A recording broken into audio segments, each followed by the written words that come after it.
Hello everyone ဒါလေးကတော့ Vietnam ဒါနန်းကို2ညအိတ်3ရက်အလဲသွားခဲ့တဲ့ခီးစဉ်လေးပါမြို့လေးကလေအရင်အေးချမ်းပြီးတော့ချစ်စရာကောင်းပါတယ်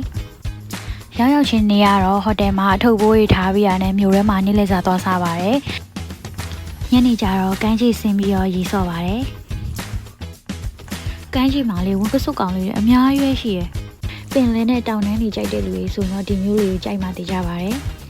ရေမိုးချိုးပြီးညကြတော့သူ့ရဲ့ night market မှာပဲကတော့ညစာစားလိုက်ပါတယ်။ seafood တွေကတော့အရန်လဲတန်နေအရန်လဲလက်ပါတယ်။ဒါနဲ့ရတော့မဖြစ်မနေစားကြည့်တင်ပါတယ်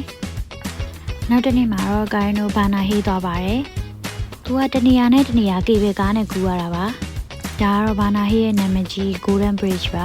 ။ဗီယက်နမ်ဒါနန်းမြို့ကိုသွားလာတဲ့လူတွေဆိုရင်တော့ဘာနာဟေးကိုမဖြစ်မနေသွားလဲပါလို့အကြံပေးခြင်းပါတယ်။ဘာနာဟေးကအရန်လာပါတယ်။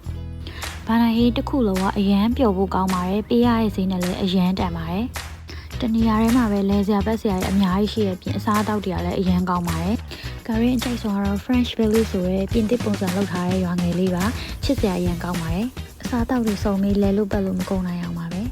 ကာရင်ဟိုတယ်ကမြင်ရတဲ့ sea view လေးပါ bye bye နောက်ဗီဒီယိုမှာပြန်တွေ့ကြမယ်နော်